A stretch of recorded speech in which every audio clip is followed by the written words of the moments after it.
Hey everyone, this is Neha and welcome back to my channel. कैसे हैं आप सब? आई होप आप बहुत बढ़िया होंगे। स्वागत है आपका आपके अपने चैनल स्टडी विथ इज 24/7 पर। आज का हमारा टॉपिक है अलंकार, जो कि हिंदी ग्रामर का बहुत बहुत ज़्यादा इम्पोर्टेंट टॉपिक है। इस टॉपिक से रिलेटेड बहुत सारे क्वेश्चंस एग्जामिनेशन में आते हैं। चाहे आप किसी भी एग्जामिनेशन की तैयारी क्यों ना कर रहे हो, आपको इस टॉपिक से क्वेश्चन मिल ही जाते हैं। तो अगर आप स्कूल के स्टूडेंट्स हैं, कॉलेज के स्टूडेंट हैं, या आप किसी कॉम्पिटिटिव लेवल का एग्ज़ाम के लिए तैयारी कर रहे हैं, तो आपके लिए ये वीडियो बहुत ही ज़्यादा हेल्पफुल रहेगा। और आज हम पढ़ेंगे अलंकार को डिटेल में, और कितने टाइप के अलंकार होते हैं और सबके क्या क्या कैरेक्टर होंगे, और कुछ ट्रिक के माध्यम से हम समझेंगे कि अलंकार को कैसे पहचानते हैं। ये टॉपिक थोड़ा सा डिफ़िकल्ट रहता है, लेकिन अगर आप एक बार इस टॉपिक को अच्छे से समझ लें तो फिर आपका भी मन करेगा कि आप भी किसी बच्चे को अलंकार समझा सकते हैं और पढ़ा सकते हैं। तो चलिए फिर इस टॉपिक को स्टार्ट करते हैं। अगर आपको वीडियो अच्छा लगे तो प्लीज़ लाइक कीजिएगा, शेयर कीजिएगा और सब्सक्राइब कीजिएगा, और बेल आइकन दबा दीजिएगा, ताकि आपको हमारे इससे रिलेटेड जो भी वीडियो बनेंगे हिंदी ग्रामर से रिलेटेड आपको मिलते रहें। चलिए फिर स्टार्ट करते हैं वीडियो और पढ़ते हैं अलंकार इन हिंदी ग्रामर। ठीक है।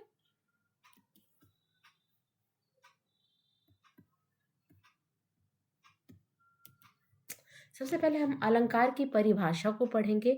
अलंकार का मतलब क्या होगा? आपको पढ़ने से ही अलंकार किसका पर्यायवाची है? गहना का, आभूषण का। अलंकार का मतलब ही होता है गहना या आभूषण। अब हम सब यानी स्त्री पुरुष अलंकार का प्रयोग कब करते हैं? जब हमें यानी आभूषण का प्रयोग कब करते हैं? जब हमें सुंदर दिखना होता है ना। जब हमें सुंदर दिखना होता है, अच्छा दिखना होता है, आकर्षक दिखना होता है, तो हम किसका प्रयोग करते हैं? अलंकार का यानी आभूषण का। अलंकार का अर्थ है आभूषण। काव्य की शोभा बढ़ाने वाले धर्मों या तत्वों को अलंकार कहते हैं। काव्य शिल्पकला में अलंकार का विशेष महत्व है। देखिए, जब हमें स्त्री पुरुष किसी को भी अगर सुंदर दिखना होता है तो अपने ऊपर क्या करते हैं? वो अलंकार आभूषण गहने का क्या करते हैं? गहने को लपेटते हैं, गहने को पहनते हैं, गहने से अपने आप की अपनी सुंदरता को क्या करते हैं? प्रस्तुत करते हैं। उसी तरह जब कवि जो होते हैं, कवि की जो सोच होती है ना, तो कवि की सोच जो होती है वो बहुत अलग तरीके से वो सोचते हैं। उनकी सोच जो होती है वो कल्पना कल्पना से परे होती है ना। तो उनकी सोच को सुंदर बनाने के लिए और लोगों के सामने प्रस्तुत करने के लिए जो कवि होते हैं, है ना, जो दोहा लिखते हैं, जो छंद लिखते हैं, वो लोग किसका यूज करते हैं? अलंकार का। अलंकार से क्या होता है? जिस तरह हम सुंदर दिखने के लिए आभूषणों का प्रयोग करते हैं, उसी तरह कवि अपनी कविताओं को बढ़िया दिखाने के लिए, सुंदर दिखाने के लिए किसका यूज करते हैं? अलंकार का, है ना। अलंकार ऐसे शब्द होते हैं जिससे, और ऐसे शब्द या ऐसे आप वाक्य होते हैं जिससे कवि की जो कविता है वो बहुत सुंदर उभर कर आती है। तो अलंकार आपने समझा ना। आपने बहुत सारे जगह, आपने मार्केट में, आप अगर आप मार्केट में भी घूमे होंगे तो आपने अलंकार ज्वेलर्स नाम से भी नाम सुना होगा, है ना। अलंकार का मतलब ही होता है गहना और आभूषण। ठीक है। तो ये एक पर्यायवाची भी हो गया। अलंकार का मतलब गहना आभूषण। ठीक है ना। अब देखिए, अलंकार का प्रयोग कवि कविता की सुंदरता को बढ़ाने में करते हैं, है ना। यानी पद्य की सुंदरता को बढ़ाने में, गद्य की नहीं, है ना। जैसे स्त्री पुरुष अपने सौंदर्य को बढ़ाने के लिए आभूषण धारण करते हैं, उसी प्रकार काव्य का सौंदर्य बढ़ाने के लिए तथा चमत्कारी बनने के लिए अलंकारों का प्रयोग किया जाता है। आप समझ गए ना कि अलंकारों का प्रयोग क्यों किया जाता है? काव्य की सुंदरता को बढ़ाने के लिए। ठीक है। चलिए फिर नेक्स्ट देखते हैं। अलंकार के मुख्यतः दो भेद होते हैं। देखिए, बेसिकली आपको अलंकार के दो भेद पढ़ना है, शब्दालंकार और दूसरा अर्थालंकार। ठीक है। लेकिन कभी कभी अलंकार के तीन भेद भी बता दिए जाते हैं, जैसे शब्दालंकार, अर्थालंकार और उभयालंकार। तो अभी हम दो पढ़ेंगे, लेकिन उभया अलंकार को भी हम एक बार उसकी उसकी डिफिनेशन और वो क्या होता है उसको भी हम पढ़ेंगे। तो बेसिकली आपको एग्जामिनेशन में इन्हीं सब अलंकारों से क्वेश्चन आता है, जो जनरल कॉम्पिटिटिव लेवल के एग्जाम होते हैं। ठीक है। ऐसे आप पढ़ना चाहोगे तो किसी भी चीज़ का कोई लिमिटेशन नहीं होता है। इस वीडियो के बाद अगर आपकी डिमांड रहेगी तो मैं और भी डिटेल में अलंकार को लेकर जाऊंगी। ठीक है। पहला हम पढ़ेंगे शब्दालंकार। शब्दा से आपको इस नाम से ही समझ में आ रहा था कि शब्दालंकार मतलब शब्द से चमत्कार आ जाना। शब्द से चमत्कार आने का मतलब क्या है कि आपको कविता में, आपको पोयम में कुछ इस तरह से प्रस्तुत किया जाएगा, इस तरह से शब्दों का प्रयोग किया जाएगा जिससे वो चमत्कार आ जाए और सुंदर बन जाए, है ना। तो जो अलंकार शब्दों के माध्यम से काव्यों को अलंकृत करते हैं वे शब्दालंकार कहलाते हैं। यानी किसी काव्य में कोई विशेष शब्द रखने से सौंदर्य आए और कोई पर्यायवाची शब्द रखने से लुप्त हो जाए, यह शब्दालंकार है। यानी शब्दालंकार में क्या है, हम शब्दों का प्रयोग करके काव्य की सुंदरता को बढ़ाते हैं, वो शब्दालंकार होता है। अब शब्दालंकार के मुख्यतः 3 भेद होते हैं: अनुप्रास अलंकार, यमक अलंकार, श्लेष अलंकार, है ना। तो अब इसमें एक दो और आते हैं जो कि मैं आगे वाले वीडियो में डिटेल में बताऊंगी। एक होता है पुनरुक्ति प्रकाश अलंकार और एक होता है वक्युक्रोति अलंकार, ठीक है ना। तो आज हम 3 को पढ़ेंगे जो कि मुख्यतः हम इसके भेद होते हैं शब्दालंकार के, ठीक है। चलिए, पहला है अनुप्रास अलंकार। जब किसी काव्य को सुंदर बनाने के लिए किसी वर्ण वर्ण आप समझ रहे हैं ना, क ख ग घ च छ, ये सब क्या है, वर्ण है। तो जब किसी काव्य को सुंदर बनाने के लिए किसी वर्ण की बार बार आवृत्ति हो तो वह अनुप्रास अलंकार कहलाता है। किसी विशेष वर्ण की आवृत्ति, आवृत्ति यानी बार बार दोहराना, आवृत्ति मतलब क्या होता है, दोहराना।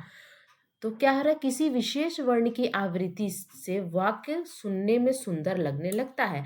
आवृत्ति यानी बार बार, यानी च च, किसी भी शब्द के आगे एक ही वर्ण रिपीट होना, है ना। आवृत्ति मतलब रिपीट होना, तो वो क्या होता है, अनुप्रास अलंकार। और ये इसके पहचानने की भी ट्रिक होती है। जैसे देखिए, हमने एग्जाम्पल लिया है, उदाहरण से हम समझेंगे। चारू चंद्र की चंचल किरणें खेल रही थी जल थल में। यानी कि ये क्या है, एक एक अनुप्रास अलंकार का क्या है, अनुप्रास अलंकार का ऊपर दिए गए उदाहरण में आप देख सकते हैं कि च वर्ण की आवृत्ति हो रही है। यानी च वर्ण की आवृत्ति यानी च वर्ण क्या हो रहा है, रिपीट हो रहा है। चारू, चंद्र, चंचल, ये सब क्या है, च है, बार बार च आ रहा है ना। यानी हमें अनुप्रास अलंकार को कैसे पहचानेंगे, जब एक ही वर्ण बार बार आए, है ना, तो क्या होता है, यानी रिपीटेशन हो, वर्ण का रिपीटेशन हो, तो वो क्या होता है, अनुप्रास अलंकार। इसीलिए यहाँ पर लिखा हुआ है, ऊपर दिए गए उदाहरण में आप देख सकते हैं कि च वर्ण की आवृत्ति हो रही है और आवृत्ति होने से वाक्य का सौंदर्य बढ़ रहा है ना, सुंदरता बढ़ रहा है, अतः यह अनुप्रास अलंकार का उदाहरण होगा। यानी आपने समझना ना कि जब बार बार एक ही वर्ण आए तो आपको ये ट्रिक क्या है, अनुप्रास अलंकार की ट्रिक है। और एग्जामिनेशन में अनुप्रास अलंकार से अगर आएगा तो आप इजिली इसको सॉल्व कर सकते हो। अगला है रघुपति राघव राजा राम। अब आप इसमें इजिली बता सकते हो कि ये किस वर्ण की आवृत्ति हो रही है, बार बार र की बार आवृत्ति हो रही है। देखिए, र र र, राजा में र, राम में र, राघव में र, रघुपति में र, तो बार बार र वर्ण की आवृत्ति हो रही है ना। तो ये कौन सा अलंकार है, अनुप्रास अलंकार। ऊपर दिए गए उदाहरण में जैसे कि आप देख सकते हैं कि हर शब्द र वर्ण की बार बार आवृत्ति हो रही है, जिससे इस वाक्य की शोभा, साथ ही हम यह भी जानते हैं कि जब किसी वाक्य में किसी एक वर्ण की आवृत्ति होती है तो उस वाक्य में अनुप्रास अलंकार होता है, अतः यह वाक्य भी अनुप्रास अलंकार के अंतर्गत आता है, ठीक है। चलिए, अगला अलंकार कौन सा होता है वो हम पढ़ेंगे, ठीक है। दूसरा है यमक अलंकार। शब्दालंकार का दूसरा अलंकार कौन सा है, यमक अलंकार। जिस प्रकार अनुप्रास अलंकार में किसी एक वर्ण की आवृत्ति होती है, यानी एक वर्ण रिपीट होता है, उसी प्रकार यमक अलंकार में किसी काव्य का सुंदरता बढ़ाने के लिए एक शब्द की बार बार आवृत्ति होती है, यानी शब्द की आवृत्ति। वो वर्ण था और शब्द की आवृत्ति। अब वर्णों के मेल से क्या बनता है, शब्द बनता है, और शब्दों के मेल से क्या बनता है, वाक्य बनता है। तो यहाँ पर, वहां पर क्या हो रहा था, अनुप्रास में वर्ण की आवृत्ति हो रही थी, और यहाँ पे क्या है, शब्द की आवृत्ति होनी है। एक शब्द 2 बार आएगा, 3 बार आएगा, तो उसको क्या कहेंगे, यमक अलंकार। 2 बार प्रयोग किए गए शब्द का अर्थ अलग हो सकता है, लेकिन 2 बार तो आएगा वो शब्द, लेकिन दोनों बार उस शब्द का अर्थ जो है वो बदल जाएगा। जैसे काली घटा का घमंड घटा, यानी काली घटा, यानी काली घटा, ये घटा कौन सी है, एक मिनट, यहाँ पे आप देख सकते हैं काली घटा यानी काले बादल के बारे में बता रहे हैं। घमंड घटा, घटा का मतलब होता है कम होना, है ना। एक घटा हो गया कम होना और दूसरा हो गया घटा यानी बादल। यानी एक एक ही वाक्य में दो बार दो शब्द आए ना, एक ये घटा और ये दो घटा, एक जैसे शब्द है। यानी पे यहाँ पे क्या हो रहा है, शब्दों की आवृत्ति हो रही है। यानी एक से ज्यादा बार कोई एक शब्द ही आ रहा है, लेकिन दोनों बार इसकी मीनिंग क्या होगी, यानी इसका मतलब बदल जाएगा, इसका अर्थ बदल जाएगा। यहाँ पे जो काली घटा है ये बादल है, और यहाँ पे घटा जो है वो कम होना है। तो यहाँ पे शब्दों की आवृत्ति हो रही है। जहाँ घटा शब्द की आवृत्ति भिन्न भिन्न अर्थ में हुई है। पहले घटा शब्द का वर्षा काल में उड़ने वाले मेघ माला के अर्थ में प्रयुक्त हुआ है, और दूसरी बार घटा का अर्थ है कम हुआ, अतः यह यमक अलंकार है। ठीक है, दूसरा एग्जाम्पल देखते हैं। कनक कनक ते सौगनी मादकता अधिकाय, या खाए बौरात ना नर ना या पाए बोराए, है ना। यहाँ पे क्या बोल रहा है, कनक कनक दे सौगनी मादकता अधिकाय, या खाए बोरात नर या पाए बोरात। यानी यहाँ पे क्या हो रहा है कि कौन सा पहचानिए, आपको आप खुद पहचान के देखिए कि कौन सा ऐसा शब्द है जो रिपीट हो रहा है। तो यहाँ पर देखिए कनक और कनक। यहाँ पे कनक कनक क्या हो रहा है, दो बार आ रहा है, लेकिन दोनों बार मीनिंग अलग है। एक कनक का मतलब है धतूरा, और एक कनक का मतलब है सोना।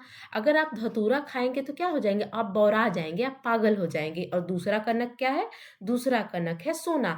देखिए, किसी भी इंसान को जरूरत से ज्यादा सोना या पैसा मिल जाए ना, तो उसे समझ में नहीं आता ना कि उस सोने को हम कहाँ रखें, कैसे रखें।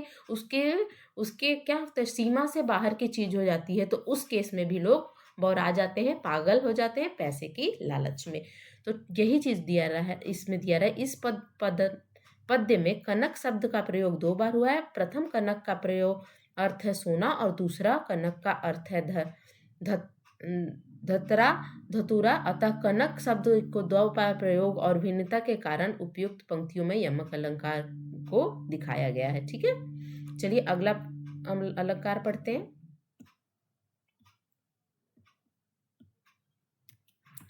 तीसरा श्लेष अलंकार। श्लेष का मतलब ही होता है चिपका हुआ, है ना, सटा हुआ। श्लेष का अर्थ है चिपका हुआ था, तो ये कई अर्थ हो सकते हैं। ठीक है ना। अब श्लेष अलंकार के ऊपर दिए गए दोनों अलंकारों से भिन्न है। यानी वहां पर कोई भी वर्ण या शब्द रिपीट हो रहा था, यहाँ पर ये जो है वो उन लोग से अलग है। कैसे अलग है पढ़ते हैं। श्लेष अलंकार में एक ही शब्द के भिन्न अर्थ हैं। मतलब अब यहाँ पर हो गया कि एक शब्द है, लेकिन उस एक शब्द का अलग अलग अर्थ है। वहां पे क्या हो रहा था कि जैसे एक शब्द हुआ और दो शब्द हुए, और दोनों के अलग अर्थ हुए, है ना, अलग अलग मीनिंग हुई। ठीक है, लेकिन यहाँ पर क्या है कि एक शब्द है और उसके अलग अलग मीनिंग है ना। एक ही शब्द के दो मतलब। ठीक है ना, तो वो है। चलो वो हम अब देखते हैं। रहीमन पानी राखिए बिन पानी सब सून, पानी गए न उबरे मोती मानुष चूर्ण। यहाँ पर आपको पानी शब्द के अलग अलग मीनिंग मिलेंगे, पानी शब्द के अलग अलग मीनिंग मिलेंगे। अब इसको हम समझते हैं। इस दोहे में रहीम ने पानी को तीन अर्थों में प्रयोग किया है। पानी का पहला अर्थ है मनुष्य के संदर्भ में, जब इसका मतलब विनम्रता से है। यानी पानी का शब्द विनम्रता का मतलब क्या होता है, इज्जत, इज्जत स्वाभिमान से रिलेटेड, है ना। रहीम कह रहे हैं कि मनुष्य में हमेशा विनम्रता यानी पानी होनी चाहिए। पानी का दूसरा अर्थ है आभा, तेज या चमक। यानी चमक से है, तेज से है ना, जिसके बिना मोती का कोई मूल्य नहीं रहता। अब देखिए, मोती का अगर चमक चला जाए तो उसका कोई मोल रह जाएगा, नहीं रह जाएगा ना। अगर किसी आदमी का या मनुष्य का स्वाभिमान चला जाए तो उसकी भी कोई वैल्यू नहीं रहेगी, है ना। आत्मसम्मान चला जाए, विनम्रता चला जाए। ठीक है, पानी का तीसरा अर्थ है जल से है, जिससे आटा यानी चूर्ण से जोड़कर दर्शाया गया है। कहता है कि जिस तरह आटे का अस्तित्व पानी के बिना नम्र नहीं हो सकता, और पानी का मूल्य उसकी आभा के बिना नहीं है हो सकता अ, और मोती का मूल्य उसकी आभा के बिना नहीं हो सकता, उसी तरह मनुष्य को भी अपने व्यवहार में हमेशा पानी विनम्रता रखना चाहिए, जिसके बिना उसका मूल्यह्रास होता है। और अतः यह उदाहरण श्लेष अलंकार। देखिए, एक बार पानी का यूज किस लिए किया गया, मनुष्य की विनम्रता के लिए। दूसरा पानी का यूज किया गया मोती के चमक के लिए। और तीसरा पानी का क्या हो गया मतलब आटे का, यानी आटा, सूखा आटा किसी काम का नहीं रहता जब तक आप उसमें पानी ना मिलाइए। बिना पानी मिलाए क्या आप उसकी रोटी बना सकते हो, या बिना पानी मिलाए किसी भी कोई भी आटे या चूरन का काम कंप्लीट हो सकता है? नहीं हो सकता ना। तो वही इसी तरह बोला है कि जिस तरह आटे के बिना पानी का अस्तित्व नहीं है, मोती के चमक के बिना मोती का अस्तित्व नहीं है, उसी तरह मनुष्य की विनम्रता के बिना उसका कोई अस्तित्व नहीं है। ये है आपका श्लेष अलंकार। ठीक है। अब हम अर्था अलंकार पढ़ेंगे। अभी तक हम क्या पढ़ रहे थे? शब्द अलंकार, जहां पर क्या था, शब्दों के कारण क्या आ रहा था, चमत्कार आ रहा था, काव्य की सुंदरता बढ़ रही थी, है ना। अब हम पढ़ेंगे अर्था अलंकार। अर्था से ही समझ में आ रहा है कि आपको शब्द तो नहीं दिखेंगे, आप देख तो नहीं सकेंगे, लेकिन आपको ऐसा क्या करना, इमेजिनेशन वाले आपको शब्द दिखेंगे जिससे आपको पकड़ना होगा कि इसमें बोलना क्या चाह रहा है और ये कौन सा अलंकार है। ठीक है ना। अब इसमें भी कुछ ऐसे आपको मिल जाएंगे शब्द जिससे आप समझ सकोगे, आपको ट्रिक मिल जाएगी कि हाँ ये है उपमा अलंकार, ये रूपक अलंकार, ये उत्प्रेक्षा अलंकार। तो आपको इसको समझना है। ठीक है। चलिए पढ़ते हैं। काव्य में जहाँ शब्द के अर्थ के कारण सौंदर्य और चमत्कार उत्पन्न हो जाए वहां अर्थालंकार, यानी यहाँ पे अर्थ निकालना है आपको, है ना। अर्थालंकार के मुख्य भेद हैं, जैसे उपमा अलंकार, रूपक अलंकार, उत्प्रेक्षा अलंकार, अतिशयोक्ति अलंकार, मानवीकरण अलंकार और विभावना अलंकार। चलिए एक एक करके सारे अलंकार को हम पढ़ते हैं। सबसे पहले उपमा अलंकार। उप का अर्थ है समीप, उप का अर्थ है क्या, समीप यानी पास से, है ना। और पा का अर्थ है तोड़ना या देखना। अतः जब दो भिन्न वस्तुओं में समानता दिखाई जाती है तब वह वहाँ उपमा अलंकार होता है। जैसे जो दो भिन्न वस्तुएं क्या एकदम कॉन्ट्रेडक्टरी है, जैसे पानी और आग। क्या है, पानी और आग क्या है, एक दूसरे से बिल्कुल अलग है ना, दूसरे से क्या है, एकदम ऑपोजिट है। और उन दोनों में जब समानता दिखाई दी जाए तो वहां पे कौन सा अलंकार होता है, उपमा अलंकार। ऐसे दो चीजों जिसका कोई मेल नहीं है ना, और उसका वहां पे मिलाप कर दिया जाए वो होता है उपमा अलंकार। ठीक है। अब देखिए हम उसके एग्जाम्पल से समझ में आएगा। और आपको कर कमल सा कोमल, है ना। कर यहाँ पे क्या है, कर का मतलब है पैर, है ना, पैर। और कमल तो आप जानते हैं फूल। सा कोमल, अब ये बताइए कि आप किसी का पैर कमल की तरह कोमल हो सकता है? नहीं हो सकता। लेकिन यहाँ पे क्या दिखा दिया गया है, बहुत ही ज्यादा उसमें समानता दिखा दी गया है कि पैर आपका कैसा सुंदर है, किसकी तरह सुंदर है, किसकी तरह कोमल है, कमल के फूल की तरह, है ना। तो कर यहाँ पर क्या है, कर का मतलब है यहाँ पर, कर का मतलब है यहाँ पर पैर। और कमल तो आप समझ सकते हैं कि कमल क्या है, कमल का फूल होता है, अतः उपमा अलंकार है। अब यहाँ पर जो ट्रिक वाले शब्द होते हैं वो जैसे होते हैं इसमें सा, है ना। तो जब उपमा अलंकार होगा तो उसको पकड़ने का या उसको उसको समझने का ट्रिक होता है, और आपको पहचानने का ट्रिक क्या होता है कि उसमें क्या रहता है, सा, से, सी, सरिस, इस तरह के वर्ड आते हैं। जैसे आप यहाँ पे मैंने दिखा है सा, सरिस, सा, से, सी, सरिस, इस तरह के अगर आपको ना शब्द मिले ना तो आपको क्या समझना है कि ये उपमा अलंकार है ना। देखिए अब दूसरा है पीपर पात सरिस मंडोला। अब देखिए पीपर पात सरिस मंडोला, पीपर मतलब पीपल का पत्ता, पीपर पात मतलब पीपल का पत्ता, सरिस मंडोला मतलब सरिस मतलब पीपल के पत्ते की तरह मन डोल रहा है ना। पीपल के पत्ते की तरह मन डोल रहा है। अब ऐसा होता है क्या किसी का मन पीपल के पत्ते की तरह डोलता है? एकदम अलग बात को एकदम क्या किया गया, मिला दिया गया कि मेरा मन कैसा डोल रहा है। अब ये सब जो इन सब चीजों का यूज, इन सब शब्दों का प्रयोग कौन कर सकता है, एक कवि ही कर सकता है अपनी कविता में, और एक आम आदमी से के ऊपर की चीज है ये, है ना। तो इसीलिए इसका प्रयोग, हम अलंकार का प्रयोग क्या करते हैं, काव्य की सुंदरता को बढ़ाने में। जैसे आप इसमें ऊपर दिए गए उदाहरण में मन को पीपर के पत्ते की तरह हिलता हुआ बताया जा रहा है। इस उदाहरण में मन उपमेय और पीपर पात उपमान। अब यहाँ पे हम समझेंगे उपमेय क्या होता है और उपमान क्या होता है। उपमेय होता है जिसकी तुलना की जा रही है ना, जिसकी तुलना की जा रही है। और उपमान क्या होता है, जिससे तुलना की जाती है। यानी मन मन की तुलना किससे की जा रही है, मन की तुलना की जा रही है पीपल के पत्ते की से, है ना। तो जिससे तुलना की जाती है वो होता है उपमान, और जिसकी तुलना की जाती है ना, तो वो होता है उपमेय। यानी ये होता है साधारण और ये होता है विशेष। साधारण चीज को ही ना, अब आप किसी को आप बोलोगे कि वो लड़का है, वो अमिताभ के जैसा, अमिताभ सा लंबा है, तो आप तो हो गए, वो लड़का जो हो गया वो साधारण आदमी हो गया, लेकिन आप किससे कंपेयर कर रहे हैं, आप किसके साथ उसको जोड़ रहे हैं, अमिताभ के साथ, अमिताभ बच्चन के साथ जोड़ रहे हैं। तो आप तो अमिताभ बच्चन क्या हो गए, एक विशेष आदमी हो गए ना, उसको एक कॉमन लड़के को आप किसके समान बता रहे हो, अमिताभ बच्चन के समान बता रहे हो। तो अमिताभ बच्चन क्या हो गए, उपमान, जिससे आप तुलना कर रहे हो, जो कि विशेष पर्सन है ना, स्पेशल पर्सन है। और ऑर्डिनरी यानी साधारण कौन होगा, वो लड़का। उसी तरह मन क्या है, ऑर्डिनरी है ना। और जो विशेष है, स्पेशल है, वो क्या है, पीपर पात है ना। तो ये आपको समझना है। तो अब इसमें आपको ये समझ में आया ना कि मन क्या है, उपमेय, पीपर पात है उपमान। क्वेश्चन आ जाता है कभी कभी कि आप इसमें ये दे देगा और ये नहीं पूछेगा कि कौन सा अलंकार है, ये पूछेगा कि बताइए इसमें उपमेय कौन है, इसमें उपमान कौन है, इसमें क्या बोलेगा, साधारण धर्म बताइए कौन है, और एक पूछेगा कि वाच्य शब्द क्या है। अब इसमें ट्रिक है ना कि इसमें वाच्य शब्द होता है सा, सरिस, सा से सी सरिस, है ना। इस तरह के जब आपको वर्ड मिलेंगे, आपको शब्द मिलेंगे, तो वो कौन सा अलंकार होता है, उपमा अलंकार। तो इसमें वाच्य क्या है, वाच्य क्या होता है, के समान, यानी जिससे समानता, के समान यानी क्या होता है, वाच्य शब्द है ना। और सरिस अर्थ के, सरिस का क्या अर्थ होता है, के समान, है ना।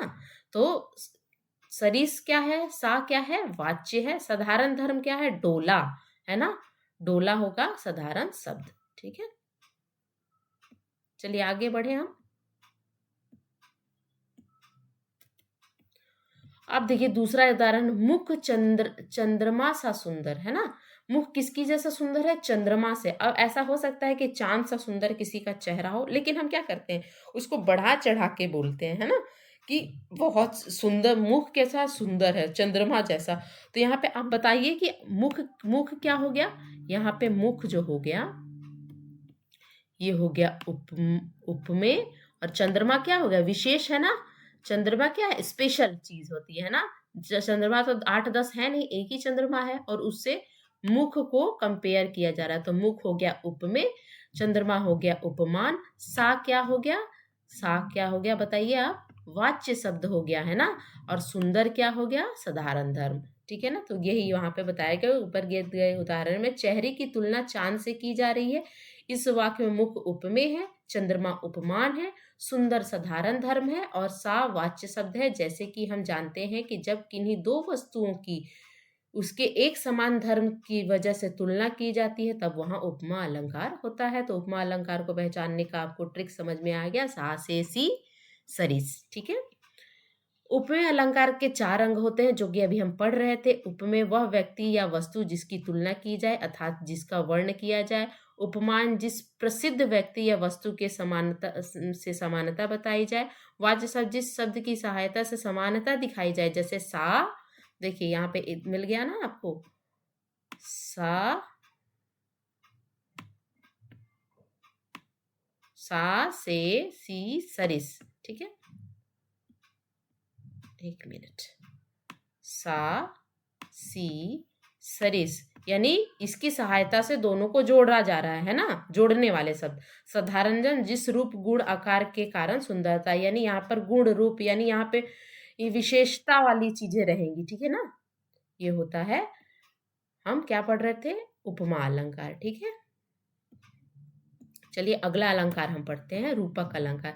जब उपमान और उपमेय में अभिन्नता यानी भेद खत्म कर दिया जाए, है ना, भिन्नता को खत्म कर दिया जाए, वहां पे कौन सा अलंकार होता है, वहां पे रूपक अलंकार होता है। पिछले अलंकार में हमने क्या पढ़ा कि उसको समानता दिखाई जा रही है, भेद तो है लेकिन, यानी डिफरेंसेस तो है लेकिन उसको दिखाया जा रहा है। लेकिन यहाँ पे क्या कर दिया गया, उन दोनों के बीच के डिफरेंस को ही खत्म कर दिया गया है। तो वहां पे क्या होता है, रूपक अलंकार। जैसे मैया मैं तो चंद्र खिलौने ले हूं, मैया मैं तो चंद्र खिलौने ले हूं, यानी मैया मैं तो चंद्र खिलौने, यानी कैसा खिलौना लेना है, चांद के जैसा, चांद को ही खिलौना बना लेना है, चांद के जैसा खिलौना नहीं लेना है। वहां पे सास ऐसी आ रहा था ना कि के जैसा, है ना, लेकिन यहाँ पे चांद को ही खिलौना बनाने की बात हो रही है। और ये किसका, कि कौन बनाना चाह रहा था, भगवान श्री कृष्ण क्या कर रहे थे, चांद को ही खिलौना बनाना। अब भगवान ही ऐसी बातें कर सकते हैं ना कि चांद को खिलौना, जैसे हनुमान जी ने क्या किया था, सूर्य भगवान को ही क्या कर लिया था, सेव समझ के खा लिया था। तो ये सब काम कौन कर सकते हैं, भगवान ही कर सकते हैं। तो ऊपर के दिए गए उदाहरण में चंद्रमा एवं खिलौने की में समानता ना दिखाकर चांद को ही खिलौना बोल दिया गया है, अतः यह रूपक अलंकार है। देखिए, रूपक अलंकार को पहचानने की एक और ट्रिक है कि दो जो शब्द होंगे ना, शब्द ना ये ऐसे डैश वाले शब्द से जुड़े होते हैं। ये रूपक अलंकार की ट्रिक है ना।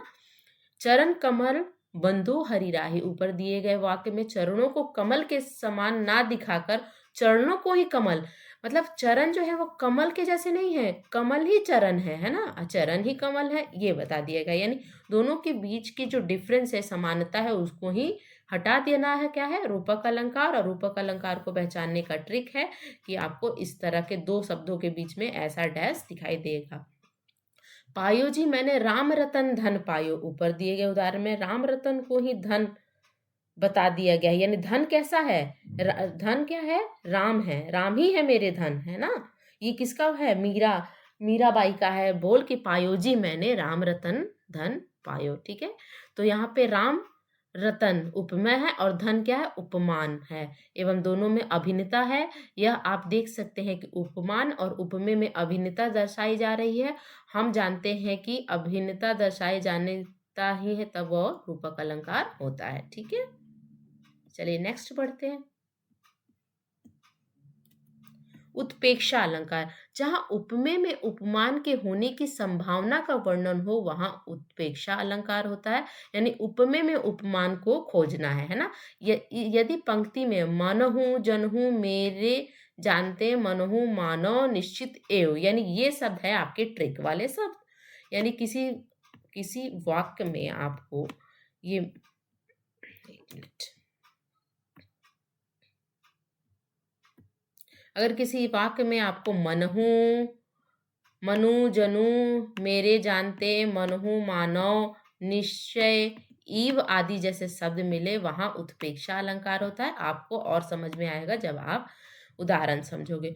मुख मानो चंद्रमा है, यानी मुख कैसा है, चंद्रमा की तरह। यहाँ पे क्या आया ना, मानो, है ना, ये क्या है, वाच्य शब्द है ना।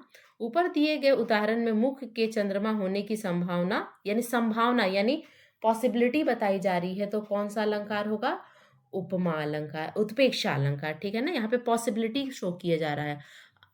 उपयुक्त वाक्य में मानो मानो भी प्रयोग किया गया है, अतः यह उत्प्रेक्षा अलंकार है। नेत्र मानो कमल है, नेत्र को किसकी तरह पॉसिबिलिटी दिखाई देगी कि नेत्र कैसा दिख रहा है, नेत्र मानो कमल के जैसा है ना। मानो मान लिया गया है ना, पॉसिबिलिटी दिखाई दी गई है। वहां पे क्या है, संभावना दिखाई दी गई है ना। वहां पे हम क्या करेंगे, उत्प्रेक्षा अलंकार होगा। और वहां पे ट्रिक होता है ना, ये ट्रिक है आपका, मनु मनो मेरे जानते मनहु मानो निश्चय ईव। ऊपर दिए गए उदाहरण में नेत्र उपमेय है और कमल उपमान होने के कल्पना की जा रही है। मानो शब्द का प्रयोग कल्पना करने के लिए किया जाता है, यानी कल्पना वाले शब्द क्या होते हैं, उत्प्रेक्षा अलंकार होते हैं। ठीक है, अब हम पढ़ेंगे अतिशयोक्ति। अतिशयोक्ति का मतलब है किसी भी चीज को बढ़ा चढ़ा के बोलना, है ना। बहुत ऊपर, बहुत ज्यादा उसमें क्या करना, एक तरह से आप बोल सकते हैं हम लेमैन लैंग्वेज में कि फेंकना, बहुत ज्यादा फेंकना, है ना। जब किसी बात का वर्णन बहुत बढ़ा चढ़ा के किया जाए, है ना, वो रियल में पॉसिबल नहीं है, लेकिन उसको ऐसा बनाना कि अरे ऐसे हुआ था, जो कि किसी के विश्वास से परे हो, वो क्या होता है, अतिशयोक्ति अलंकार। जैसे आगे नदियां पड़ी अपार, घोड़ा कैसे उतरे पार, राणा ने सोचा इस पार, तब तक चेतक था उस पार। ऊपर दिए गए शब्दों में चेतक की शक्तियों और स्फूर्ति का बहुत बड़ा बढ़ा चढ़ा के वर्णन किया गया। अतः यह अतिशयोक्ति अलंकार है। अतिशयोक्ति अलंकार मतलब आप क्या समझे, किसी भी चीज को बढ़ा चढ़ा के। अब देखिए, चेतक जो था वो महाराणा प्रताप का घोड़ा था और बहुत ही तेज दौड़ता और बहुत ही शातिर घोड़ा था, लेकिन उसको बताने के लिए, उसका वर्णन करने के लिए, उसकी विशेषता को बताने के लिए कुछ ज़्यादा ही बढ़ा चढ़ा के बोल दिया गया है कि आगे नदियाँ पड़ी अपार, घोड़ा कैसे उतरे अपार।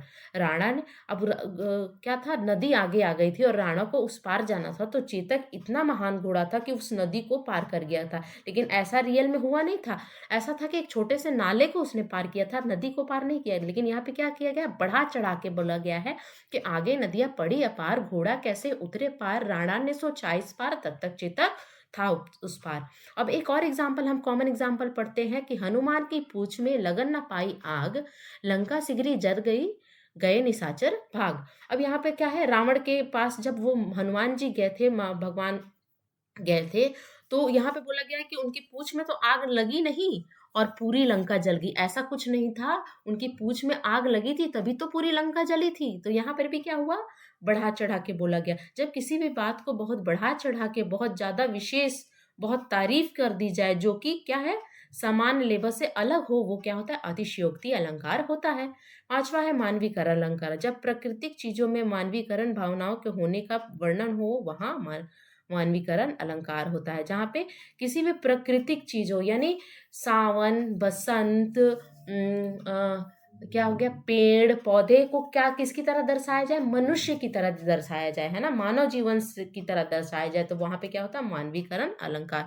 जैसे यहाँ पे देखिए, फूल हंसे कलियां मुस्कुराई। अब फूल हंसते हैं, आपने देखा है नहीं ना, अब कलियां मुस्कुराई, कलियां को मुस्कुराते देखा नहीं। लेकिन यहाँ पे प्राकृतिक चीजों को, है ना, यानी नेचुरल चीजों को क्या करके दिखाया गया है। अब मुस्कुराने और हंसने का काम तो मनुष्य का है, लेकिन उनकी तरह यहाँ पर शो किया गया है, तो ये कौन सा अलंकार है, मानवीकरण अलंकार। ऊपर दिए गए उदाहरण में आप देख सकते हैं कि फूलों के हंसने का वर्णन किया गया है, जो मनुष्य कर इसके का जो जिस तरह मनुष्य अपने स्वभाव का क्या करते हैं, स्वभाव को शो करते हैं, उस तरह किसको किया गया है, प्रकृति को भी किया गया है। तो ये क्या हो जाएगा, मानवीकरण अलंकार का एग्जाम्पल हो जाएगा, और ये मानवीकरण अलंकार है। ठीक है। अब है इसका आखिरी है विभावना अलंकार। जहाँ कारण के अभाव में भी कारण हो जाए, जहाँ पे कोई कारण नहीं है फिर भी वहां काम हो जाए, वो क्या होता है, विभावना अलंकार। जैसे उदाहरण से हम समझेंगे, बिनु पग चले सुने बिनु काना, कर बिनु करम करे विधि नाना। यानी कि यहाँ पर क्या बताया जा रहा है कि बिना पैर के चल रहे हैं, बिना कान के सुन रहे हैं, और बिना पैर कर बिनु करम, यानी कर विधि नाना, और बिना किसी कारण के बहुत ही मतलब बहुत ही असमंजस वाली, बहुत ही मतलब आश्चर्यचकित काम कर जा रहे हैं। किसके बारे में हो रहा है, भगवान कृष्ण के बारे में ये बताया गया है कि बिन पग चले सुने बिनु काना, कर बिनु करम। बिना हाथ के क्या हो रहा है, कर मतलब यहाँ पे क्या बताया गया है, हाथ को बताया गया कि बिना हाथ के ही कर्म कर जा रहे हैं, यानी बिना हाथ के ही काम कर ले रहे हैं, बिना पैर के चल रहे हैं। तो ऐसा काम कौन कर सकते हैं, आपको पहले भी बताया, ये भगवान कर सकते हैं। और तुलसीदास ने इन पंक्तियों में बिना पैर के चलने, बिना कान के सुनने और बिना हाथ के विभिन्न कार्यों को करने की बात तो भगवान कृष्ण के बारे में बताई है। और बिना कारण के ही जब कारण हो, काम हो जाए, तो वो क्या होता है, विभावना अलंकार होता है। नेक्स्ट पढ़ते हैं।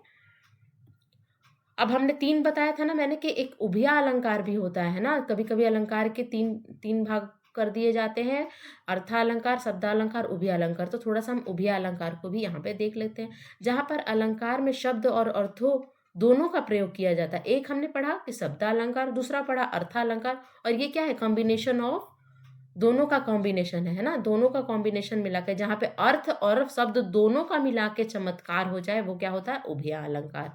अर्थात जो अलंकार शब्दालंकार और अर्थालंकार के प्रयोग से बनता है, वह उभय अलंकार होता है।